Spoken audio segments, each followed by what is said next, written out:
Alright guys, welcome back to a brand new section, and in this one we are going to get our hands dirty, and now we're starting off with downloading and installing our favorite code editor of choice. During this course, my code editor of choice will be brackets, and I suggest that you use the same, even though it's not mandatory and you can use any code editor that you feel like using.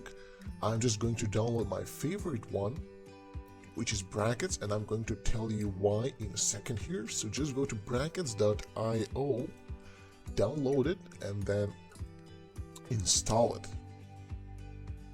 So once it's done downloading, just press on this installer, go through the installation, and you're basically done. I'm not going to do that right now because I've already done it earlier. So now that you have installed brackets, just go and open it up. And you're probably going to be seeing this welcome screen at the beginning. So this is what you will face when first starting off the brackets code editor.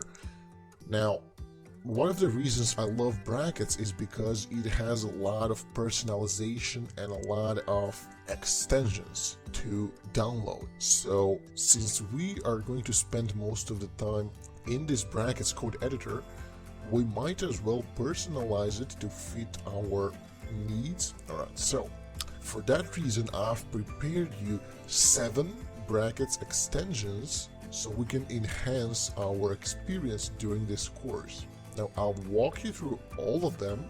So let's start with the first one. It is called Auto Prefixer. So just press this button here, which is the extension manager, and just search for Auto Prefixer. Okay, so this is the correct one. It says parse CSS and add vendor prefixes automatically.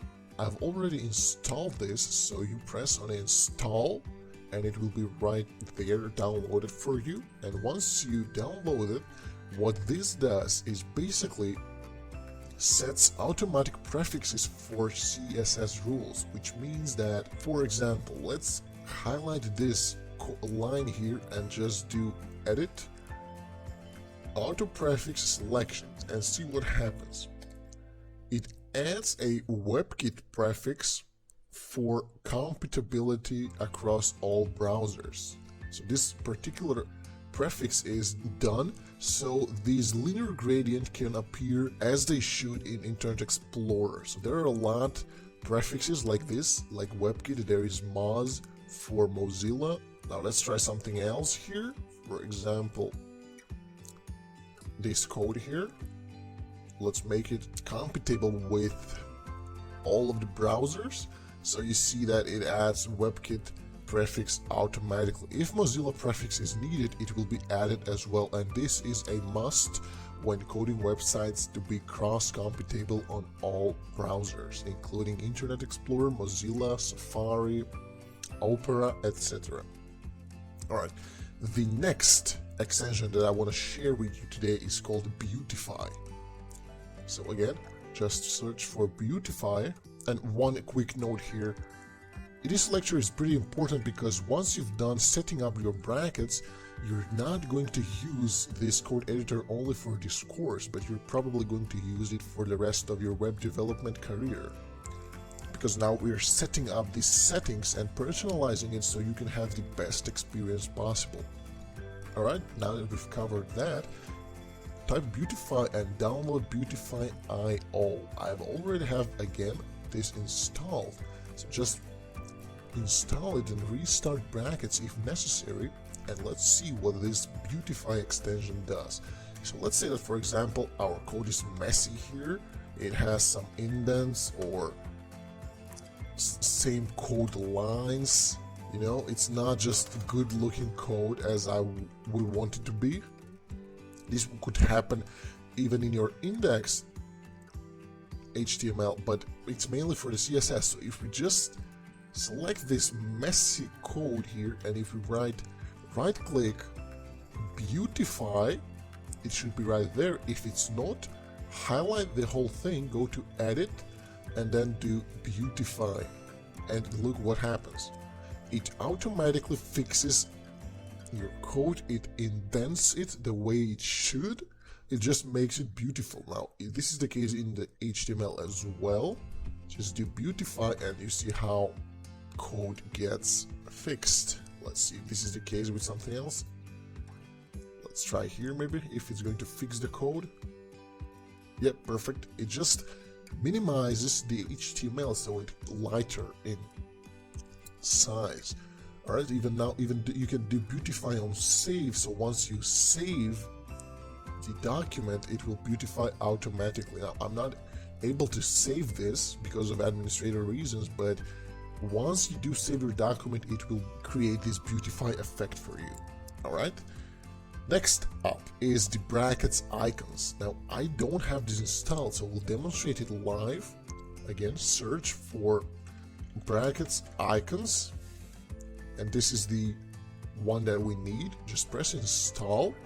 What this does is really a neat extension here that adds these icons to all of the files in your tree, which indicates what they are. Right now we have 2 files, but once we have JavaScript file, once we have JQuery file, once we have index.php file, so there are going to be different icons for all of these files, and that is makes it easier for us to distinguish between those. Okay, moving on, it's the next brackets extension that I've prepared for you today, and that's called brackets snippets. Now go down and until you find brackets snippets by EDC. That's the one I want you to install, and this is a pretty awesome extension. Just install this, restart brackets if necessary, and now pay attention to this. Go to this light bulb icon here. If you don't have this icon when you install the extension, just exit out of brackets and open it up again.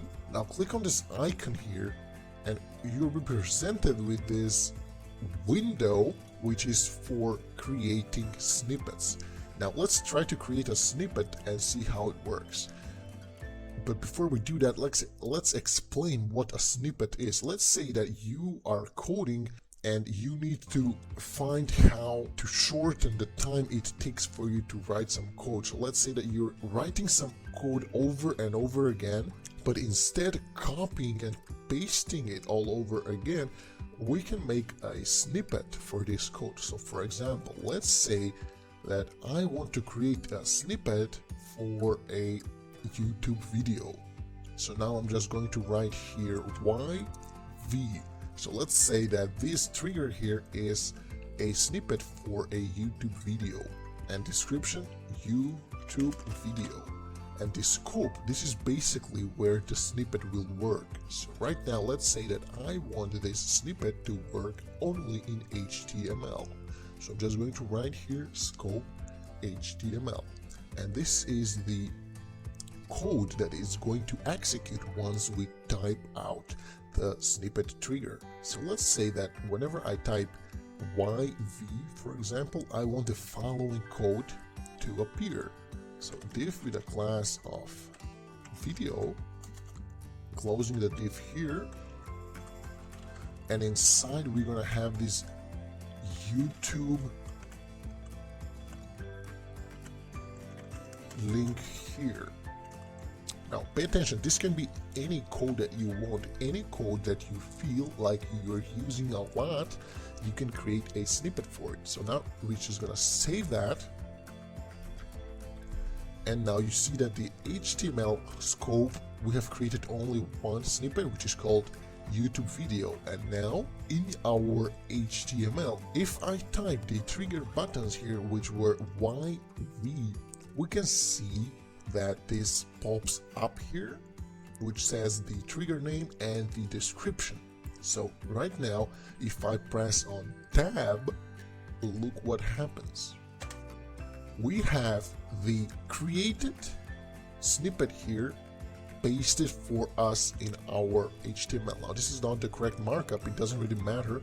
What matters is that that's how you save time. It is a one way to save time during coding. Alright, next up is a plugin called Emmet, and I've already have this installed. You just go again here, type for Emmet, and this one is pretty explanatory. Just install it, restart brackets if necessary. What Emmet basically does is speeding up the coding. So for example, if I just type here dot container, and if I press on tab, it will automatically create a div class of a container for me. Or if I type call lg6, for example, some class, and if we multiply this by 5, and if we press on tab, 5 of those classes will be added to our HTML automatically. Let's try something else here. Let's say that I want a div with a class of container, and then its child I want to be an unordered list with a class of active, for example, and their child I want to be li classes of list item, and I want 5 of these. So if you press on tab, look what magically happens. We have a div class of a container, and then we have a UL class of active, and inside of this UL class we have 5 list items here. Now if you master this type of coding, you will save tons of time, which is really important during your upcoming web development career. If you know how to save time when coding, that's when you know that you're winning. Alright, and next, the 6th plugin that I want to share with you today, it's called Minimap. I've already have this installed again. It's the first one here by Senko and Don. Install that, and on the right here we can see this highlighted map, this low opacity map of our document, and this is very useful when playing around and working with very big documents. So this is how you can see the minified version of the whole document here for your visual purposes. Now you can just grab this here and scroll up to a certain point, and it will bring you to the very exact point that you're telling it. So this is pretty useful when working with big documents, and you can have a nice view of your hierarchy. Alright, perfect. And the last extension I want to share with you today is called Right Click Extended. For some reason, once you start brackets for the first time, if we highlight text and if we press on right click, you will not see these options cut, copy and paste. They are not there by default, which is a handicap of the brackets code editor. It's one of the minuses. But fortunately, someone has came up with a extension for this which adds these options to you, and that's called Right Click Extended. And just install this, restart the brackets, and you will be given these options to cut the code, copy the code and paste the code. So now that you've installed this icon here, let's try it.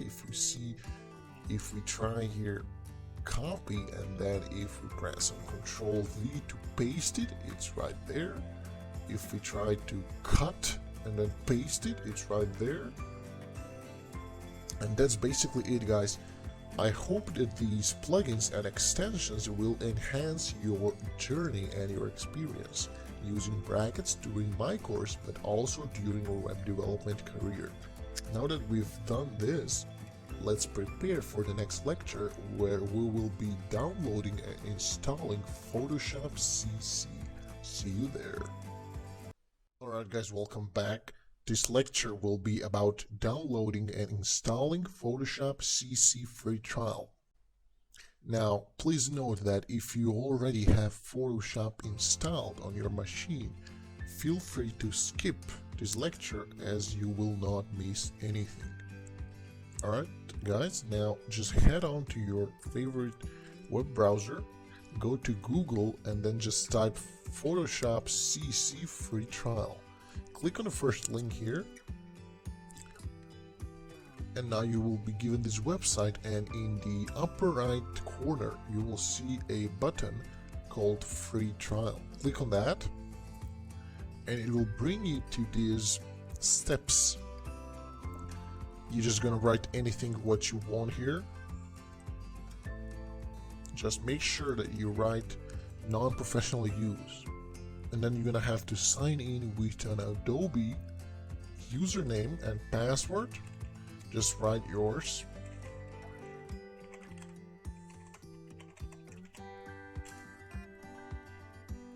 And then if you get asked for a number, just press on skip, and you should be given the download link now. Press on launch application and it says that Photoshop is downloading now. If you get prompted to sign in again, just do that, and this should probably be the last step. So now Photoshop is installing. Once it's done, we're not gonna wait for it, obviously. Once it's done, if you're having any more steps to install, just press on next, next, next, and you should successfully get your free Photoshop trial for your own use. Now that's covered now.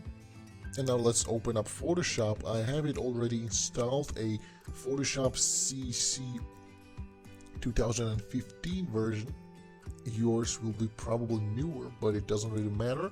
You can use any version of Photoshop later than CS 3 or 4. Now that we have installed Photoshop, let's create a new file to test if everything is fine.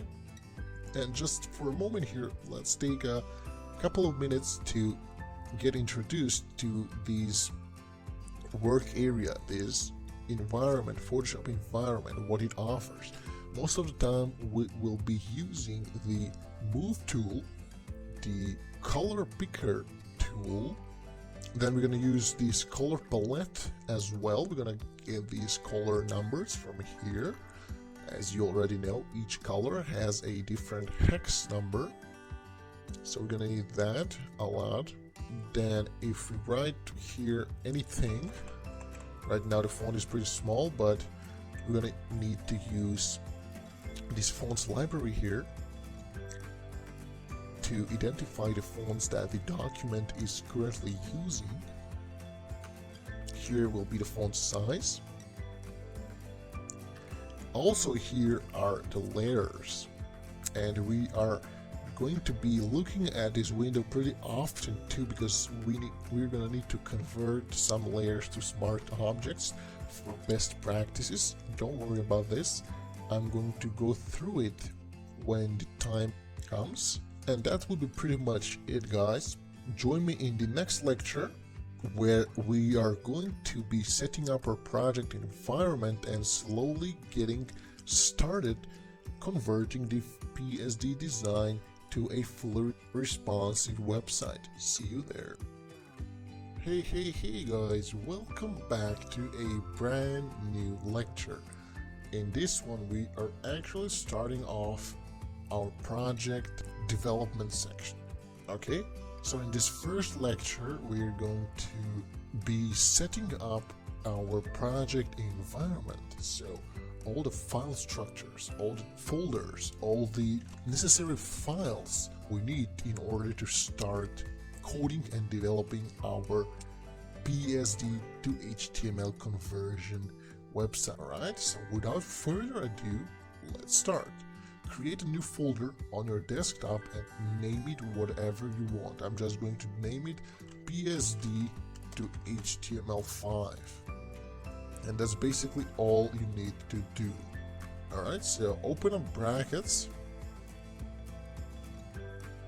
and let's just do, there's a cool feature called open folder, and it's going to open up the whole folder for us. If we go to file, open folder, on the desktop we can see the empty file here, PSD to HTML5. Select this folder, and now what we need to do is, in this folder, let's create 3 folders, subfolders actually. Alright, the first one will be the CSS folder, in which we are going to be placing all the CSS files like queries or style CSS or the fonts. Okay. Up next will be the IMGs folder, where we will store all the cropped images from the PSD file for later reference in the HTML, and the last folder will be for JavaScript, or for the jQuery and JavaScript files that we are going to be working with. Alright, okay, now go to your brackets and create a new file, and again press on File and do Save As, and this will be our index.html. Make sure you save it in the correct folder, so right here, index.html. So you see now the icon is appearing that it is an HTML file. Do one more new file, Save As, is going to be the style CSS, where all of the styles are going to be put. And last but not least, create one more file, Save As, and do main.js and save it inside the JavaScript folder. And this is where all the programming stuff will go.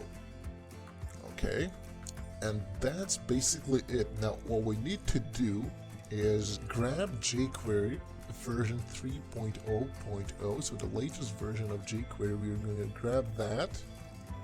Just type jQuery on Google.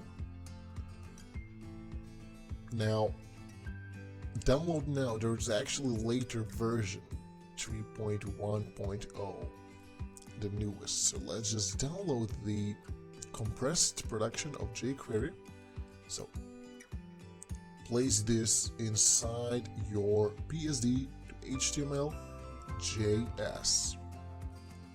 There is our jQuery file, and so far so good. Open up brackets again, and let's actually set up our skeleton, our HTML skeleton for the website. Okay, so just go ahead and do doc type HTML, and then open up the HTML tag. Inside of it, do the head tag, open and close. Beneath, do the body tag, open and close. The title of our website, which is going to be called PSD to HTML5.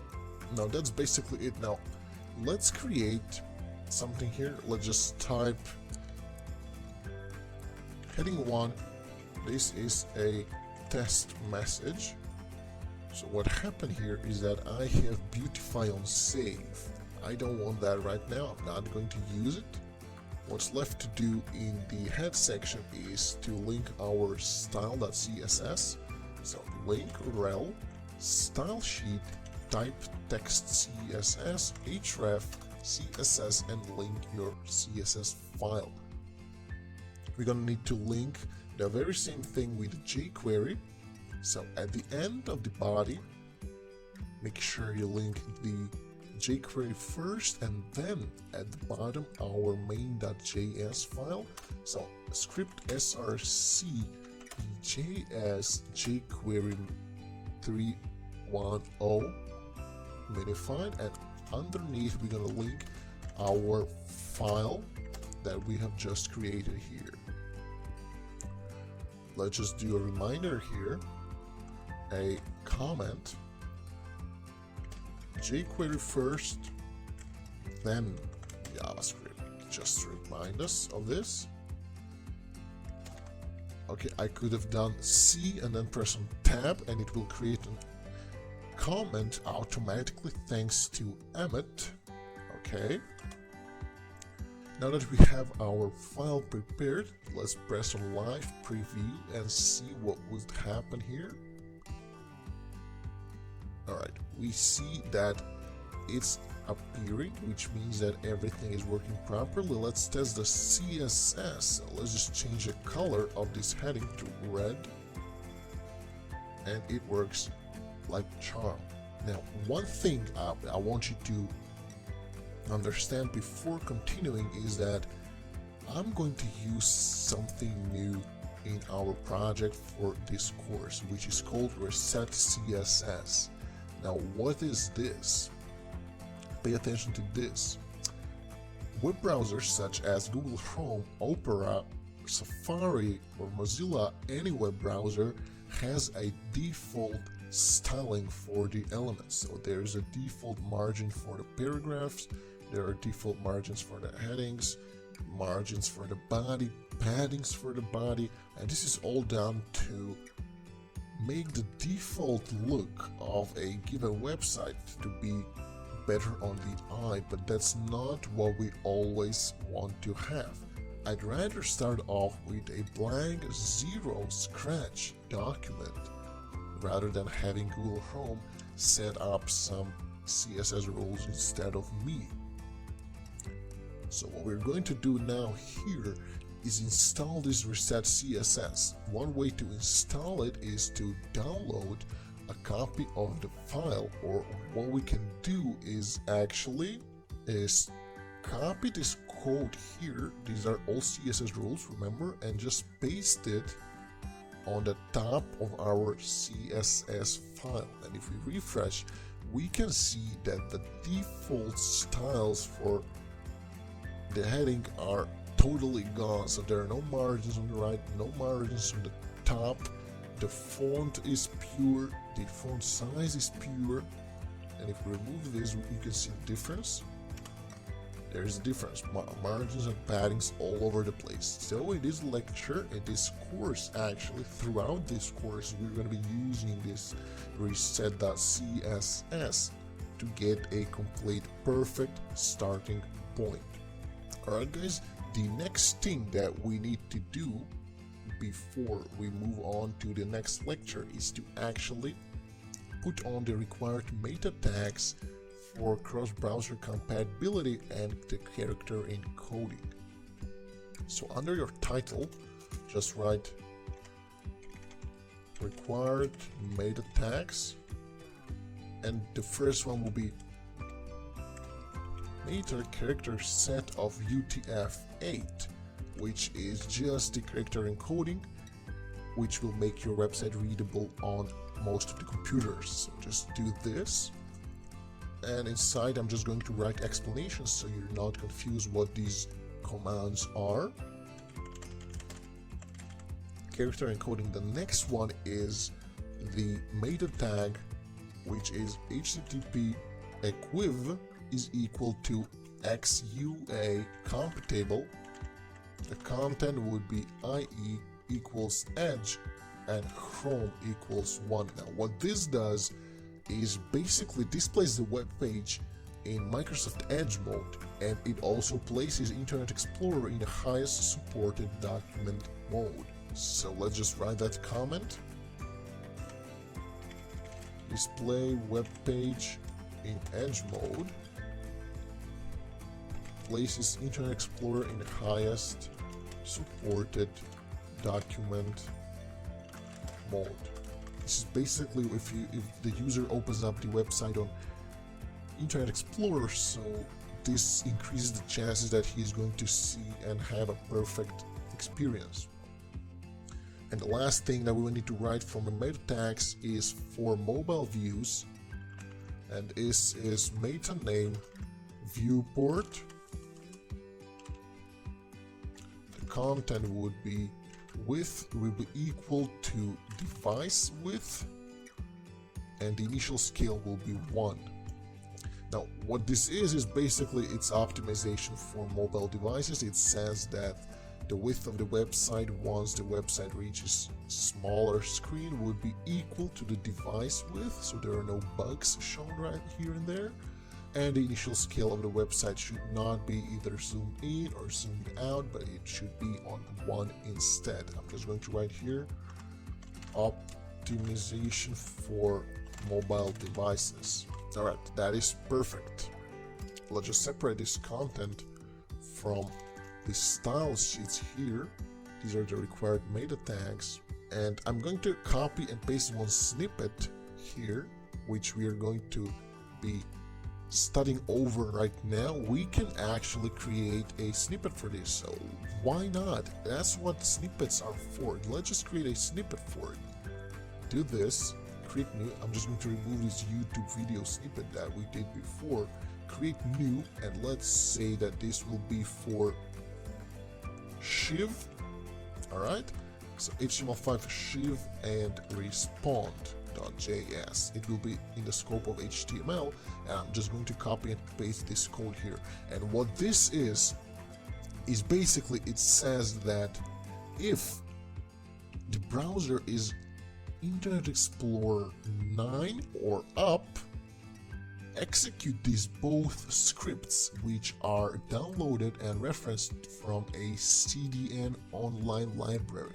So if the website detects that it is opened on a later version of Internet Explorer 9, these scripts come into place, and basically they do support some HTML5 elements, and they support media queries in the old browser. So HTML5 shiv and respond.js are amazing scripts for this cross-browser compatibility, and make sure you download them, and actually just make sure that you use this script comment code here. Let's save this snippet and let's see if it works. Just type shiv and then tab, and boom, there it is, working snippet for cross-browser compatibility. I'm just going to place this on the bottom here, so cut this and then paste it right here, so our comment can be on the bottom.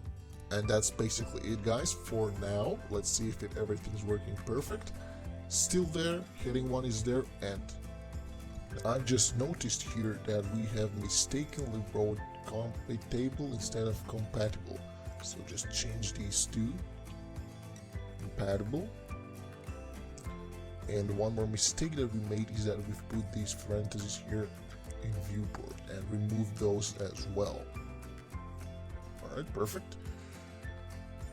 One note about this code that I copied and pasted from my snippet is that I'll give you this in the source code of this lecture, so you don't have to worry about finding it on the internet, even though if you want, I'll show you how to do it. So go to your browser and just write HTML5 shiv CDN, and here it is. I've already used it. You just need to copy and paste this code here. It actually is the same link here, so that's how you get it. If you just copy this and paste it here, you would have the exact same thing, as you can see, and the same thing we do with the respond.js. We just forgot here the closing and the script tag. Just to make sure that everything is working, let's do respond.js shiv, respond.js CDN, and there is the same link here.